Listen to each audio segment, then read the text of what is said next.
যদি জীৱনত এটা ডিলিট বটন থাকিলে হয় তেনেহ'লে কিছু স্মৃতি, কিছু অনুভূতি, কিছু মানুহক জীৱনৰ পৰা মুছি পেলালো হয়। যিজনে আঘাত দিয়ে তেওঁ ঠিকেই পাহৰি যায়, কিন্তু যিজনে আঘাত পায় তেওঁ হাজাৰ চেষ্টা কৰিও পাহৰিব নোৱাৰে। এজন মানুহক কিমান যে ভাল পোৱা যায় এইটো যদি সেই মানুহজনক বুজাব পৰা যায় তেনেহ'লে এই পৃথিৱীত কেতিয়াও সম্পৰ্ক বিচ্ছেদ নহ'ল হয়।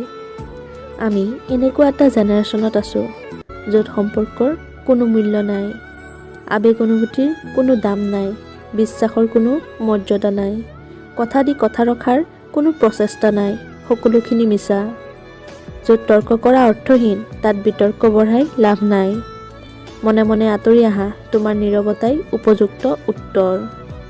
সম্পৰ্ক ভাঙিব নাপায় এইটো ঠিক, কিন্তু য'ত তোমাৰ কোনো মূল্য নাই তাত সম্পৰ্ক বজাই ৰখাটো উচিত নহয়।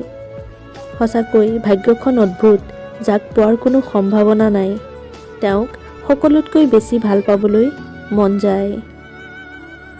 মন বেয়া থাকিলে মনৰ কথাবোৰ ক'ব পৰা মানুহ যেতিয়া বিচাৰি পোৱা নাযায় তেতিয়া মনটো আৰু বেছি বেয়া হয়, আৰু তেতিয়াই প্ৰকৃততে উপলব্ধি কৰা যায় আপোন বুলি ক'বলৈ কোনো নাই। তুমি আনক যি দিছা, ভালপোৱা হওক বা অৱহেলা, সেইটো ঘূৰাই পাবাই। অপেক্ষা কেৱল সময়ৰ। ভালপোৱা দিলে যিদৰে ভালপোৱা ঘূৰায়ো পাবা, তেনেদৰে অৱহেলাবোৰ অভিশাপত পৰিণত হয় ঘূৰি আহিব। জীৱনটো সৰু, কিন্তু জীৱনৰ গল্পটো বহুত ডাঙৰ। জীৱনত দুখী হোৱাটো বহুত সহজ, কিন্তু সুখী হোৱাটো বহুত কঠিন। সকলো আঘাতৰ প্ৰতিশোধ ল'ব নাপায়, কিছু আঘাতৰ বিচাৰ হাঁহি মুখে ভগৱানৰ ওপৰত এৰি দিব লাগে। জীৱনত সুখী হ'ব হ'লে স্বাৰ্থপৰ হ'বই লাগিব, কাৰণ নিস্বাৰ্থ মানুহবোৰ কেতিয়াও সুখী নহয়। নিস্বাৰ্থ মানুহবোৰে সকলো সময়তে আঘাত পায়। কান্দি লাভ নাই, পৰিস্থিতি সলনি নহয়। অতীতক ভাবি লাভ নাই, পাৰ হৈ যোৱা সময় ঘূৰাই পোৱা নাযায়। চকু চুমি আগুৱাই যোৱা, জীৱন সলনি হ'ব, আৰু পৰিস্থিতি তোমাৰ আগত হাৰ মানিব। মাটিৰে তৈয়াৰী মানুহবোৰ কাগজৰে তৈয়াৰী টকাত বিক্ৰী হৈ যায়। সৰল মনৰ মানুহবোৰেই সাধাৰণতে প্ৰতাৰণাৰ চিকাৰ হয়, কাৰণ তেওঁলোকে ভুল মানুহৰ ওপৰত বেছি বিশ্বাস কৰি লয়। পৃথিৱীত কোনেও আপোনাৰ মূল্যৰ কথা নাভাবে, সকলোৱেই আপোনাৰ পৰা কিবা পোৱাৰ প্ৰত্যাশা কৰে। প্ৰেমিকৰ কাষত থাকি তেওঁৰ কেৰিয়াৰ গঢ়াৰ সাহায্য কৰা ছোৱালী বহুত কম দেখা পোৱা যায়।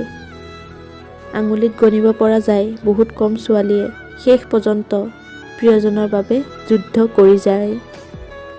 এই পৃথিৱীত ভালকৈ থকাৰ এটাই উপায়, জীৱনত আনৰ পৰা একো আশা নকৰিবা। বাৰে বাৰে ক্ষমা কৰি দিয়াটো ডাঙৰ মনৰ পৰিচয়, কিন্তু বাৰে বাৰে কাকো বিশ্বাস কৰাটো মূৰ্খতাৰ পৰিচয়। এই পৃথিৱীত তেওঁ সকলোতকৈ বেছি বিশ্বাসঘাত পায়, যিজনে নিঃসন্দেহে সকলোকে অন্ধৰ দৰে বিশ্বাস কৰি লয়। মানুহে যেতিয়া কিবা এটা পায় তেতিয়া বুজি নাপায় সেইটো কি, কিন্তু যেতিয়া হেৰুৱাই দিয়ে তেতিয়া বুজে পায়ো কি হেৰুৱালো মই। ধন্যবাদ বন্ধু বান্ধৱীসকল, আজিৰ ভিডিঅ'টো ইমানেই। যদি ভিডিঅ'টো ভাল পালে লাইক এটা কৰি শ্বেয়াৰ কৰি দিব, আৰু এনেধৰণৰ ভিডিঅ'ৰ বাবে আমাৰ চেনেলটো ছাবস্ক্ৰাইব কৰি ৰাখিব। আজিলৈ আহিছোঁ, পুনৰ লগ পাম।